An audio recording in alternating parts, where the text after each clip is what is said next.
setiap minta uang kuliah pun dia bilang nggak ada uang, tapi terus main perempuan.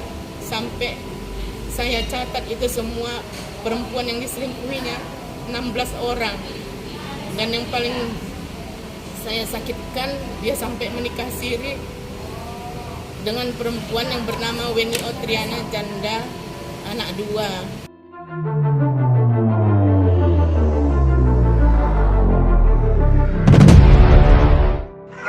Weni Otriana binti Asnan dengan walinya berwali hakim dan maharnya seperangkat alat sholat tunai. Saya terima nikahnya Weni Otriana binti Asnan. Yang Bugono begini tapi kelakuan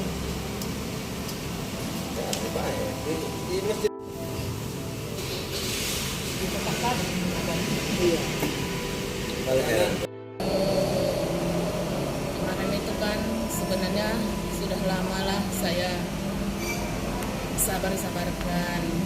Sejak menikah tahun 2000-an ini suami saya ini kan terus selingkuh karena mengingat anak masih kecil-kecil dan butuh bimbingan orang tua. Tetap saya pertahankan rumah tangga sampai saat ini. Yang saya sesalkan, semua sudah dihancurkan. Mulai dari bot kami ada 4 dijual tanpa sepengetahuan saya. Tanah pun yang rencana mau kami bangun rumah untuk kehidupan kami nanti di hari tua sudah dijual tanpa sepengetahuan saya. Kemudian SK PNS saya yang diagunkan ke Bank Sumut itu diagunkan kira-kira 10 tahun, sudah berjalan 2,5 tahun. Itu pun sudah habis semuanya. Kemudian emas pemberian orang tua pun dijual semua dengan alasan untuk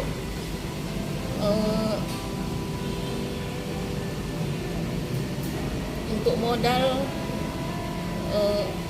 untuk buat ini usaha. Itu pun sudah habis semuanya. Dan yang paling mobil dilesingkan tanpa sepengetahuan saya, dan mobil pun sekarang sudah ditarik lesing karena nggak bisa lagi saya bayar. Mengenai gaji dengan remon itu diberikannya kepada saya setelah nggak terbayarnya leasing mobil. Untuk kebutuhan anak-anak pun dia tidak mau tahu. Itu sejak kapan terjadi, Bu? Anak saya yang pertama kuliah itu udah semester 5, setiap minta uang kuliah pun dia bilang nggak ada uang, tapi terus main perempuan. Sampai saya catat itu semua perempuan yang diselingkuhinya 16 orang. Dan yang paling saya sakitkan, dia sampai menikah siri dengan perempuan yang bernama Weni Otriana, janda, anak 2. Sebelum menikah dengan itu dia pacaran dengan si Weni ini dan diketahui suaminya juga. Itu pada tahun kapan, Bu? Bulan Februari atau Maret gitulah yang saya ketahui. Tahun ini? Iya, tahun ini juga. Jadi suami Bu bertugas di mana, Bu? Di Polres Sibolga. Jadi saat itu Ketahui suaminya juga. itu pada tahun kapan, Bu? Bulan Februari atau Maret gitulah yang saya ketahui. Tahun ini? Iya, tahun ini juga.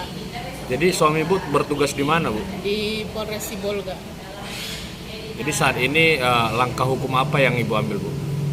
Ya, saya memohon kepada Bapak Kapolri maupun Bapak Kapolda dan Bapak Kapolres. Iya, saya mohon dia supaya dipecat.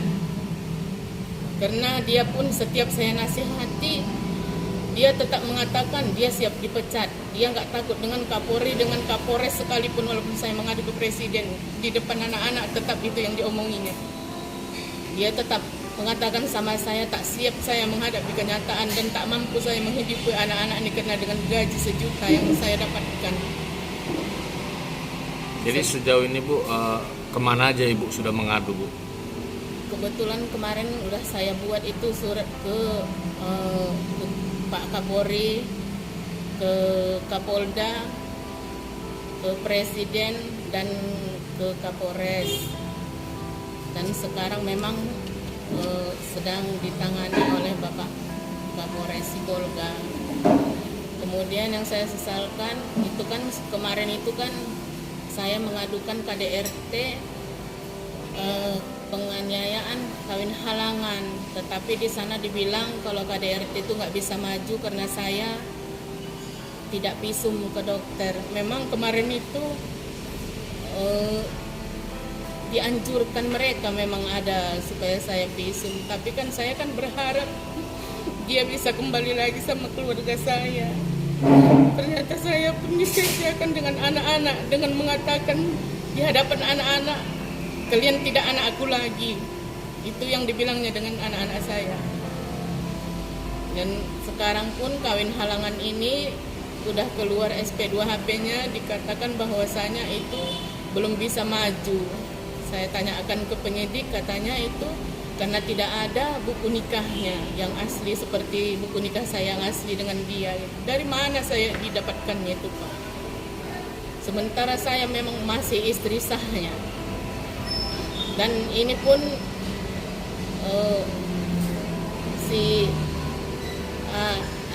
Aibtu Ibrahim ini dengan bebasnya membawa perempuan itu kemana-mana pakai dinas, Pak. Sampai dengan mata kepala saya sendiri melihat dia makan di penjagaan berdua dengan perempuan itu, Pak. Oke, terima kasih Pak. Atas kasus atau perkara ini kami sudah melaporkan. Memang sebelumnya kami sudah dumaskan atas nama adik ini sendiri, ya. Itu ada surat yang kami kirimkan sebanyak 23 surat. Untuk Jakarta itu langsung kepada yang terhormatnya itu Bapak Kapolri, Wakapolri, Asisten SDM Mabes Polri, Kadip Propan Mabes Polri, dan Kadip Hukum Mabes Polri. Itu yang di Jakarta. Kemudian yang di Medan ada Bapak Kapolda Sumatera Utara, Bapak Wakapolda, Kepala Biro Sumber Daya Manusia Polda Sumatera Utara, Kabid Propam Polda Sumatera Utara, dan Kabid Hukum Polda Sumatera Utara. Itu yang di Medan. Kemudian yang di Sibolga, Bapak Kapolres Sibolga, Wakapolres Sibolga, Kepala Bagian SDM Polres Sibolga, Kasih Propam Polres Sibolga, Kepala Bagian Hukum Polres Sibolga. Kemudian ini ada beberapa tembusan kepada Presiden Republik Indonesia, Kompolnas, dan ada lagi beberapa. Ini sudah kita laporkan, ya. Memang ada respon, tetapi di Polres Sibolga sepertinya mengulur-ngulur waktu. Kalau kita lihat pada pemeriksaan pertama, memang ketika itu saya juga hadir di situ. Kasat Reskrimnya sudah langsung bilang ini tidak bisa naik, ini tidak bisa naik. Sehingga kadang-kadang adik ini merasa cemas. Saya memang diam aja melihatnya aja. Bagaimana respon mereka? Memang Kapolres dan Wakapolres kelihatan memang ada respon. Begitu kita sampai, ya, surat sama mereka, Ayub ini ditarik langsung ke penjagaan, tidak lagi di jabatan yang sebelumnya. Begitu kita sana, dia tidak ada, langsung dipanggil, langsung menghadap bendera. Ya, sebetulnya kita kasihan juga melihatnya, tapi dalam situasi yang begini itu merupakan suatu apresiasi kalau menurut kita. Tapi kenapa perkara ini sudah 2 bulan, kemudian kemarin datang surat SP2HP menyatakan belum bisa dilanjutkan? Apakah hanya menunggu surat nikah yang sah? Itu kan tidak mungkin. Tidak mungkin. Dan mereka sepertinya, kalau saya lihat secara pribadi, apakah ini memang teknik mereka? Memang saya katakan sama mereka, mungkin mereka untuk memeriksa terduga ini ada bumerang, karena dia juga masih aktif di Polres Sibolga. Ya, tapi sebagian mengatakan itu tidak mungkin. Tapi itu saya betul-betul menyayangkan. Baru kemarin dapat SP2HP untuk meningkatkan penyelidikan.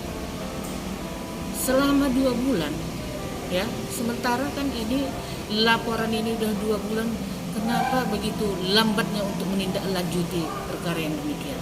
Sehingga dengan besar kepala, ya, ini kita dapat bocor berita segala macam. Terduga ini sudah mulai menganggap tidak akan bisa dinaikkan, sudah merasa ini apa yang dilakukan itu dia tergendala. Jadi Bu, tahunya oknum ini sudah menikah itu kapan Bu? Tahunya sesudah kami pulang dari Sibolga, ya seminggu lah, kira-kira bulan berapa tuh coba? Pulang kami dari Sibolga. Kenapa? Tujuan kami secara kekeluargaan adalah untuk menyatukan mereka. Hal yang biasa, kita mediasi di dalam keluarga tersebut, ya, mana tahu masih bisa diperbaiki. Kami juga sama adik kami ini tidak bulat-bulat kami terima laporan dia masalah ini, tapi setelah anak mereka yang tiga-tiga itu sudah mengatakan itu sudah kebiasaan, sudah tidak bisa lagi dirubah sifatnya katanya.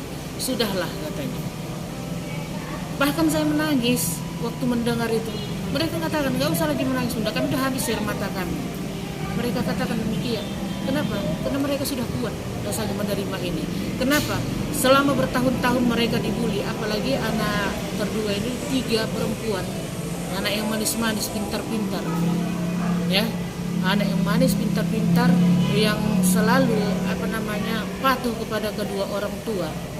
Tapi lama-kelamaan karena melihat perbuatan orang tua yang demikian, mereka juga jenuh dan malu.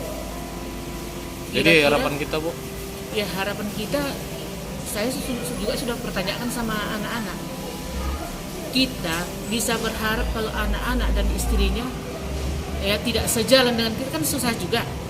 Anak-anaknya bahkan mengatakan kalau bisa udah yang mana pun tidak dipecat aja orang tua. Dan bahkan mereka menganggap sekarang mereka itu sudah tidak punya ayah. Kenapa? Ya, anak yang manis, pintar-pintar, yang selalu patuh kepada kedua orang tua. Tapi lama-kelamaan karena melihat perbuatan orang tua yang demikian, mereka juga jenuh dan malu. Jadi harapan kita Bu? Ya harapan kita, saya juga sudah pertanyakan sama anak-anak. Kita bisa berharap kalau anak-anak dan istrinya ya tidak sejalan dengan kita, kan susah juga. Anak-anaknya bahkan mengatakan kalau bisa udah yang mana pun tidak dipecat aja orang tua. Dan bahkan mereka menganggap sekarang mereka itu sudah tidak punya ayah. Kenapa? Karena sudah sakitnya lah hati mereka. Apalagi ketika diperiksa di Polres, mereka dipertemukan, ini tidak mau menegur anaknya di situ. Tidak mau, jarak 1 meter. Itu tadi, saya sampai terharu melihatnya, mendengar, karena saya tidak ikut kemarin itu, terharu. Karena saya bilang jangan sakit hati, orang itu tetap orang tua, saya bilang juga gitu. Kalau harapan mereka memang udah pecat aja.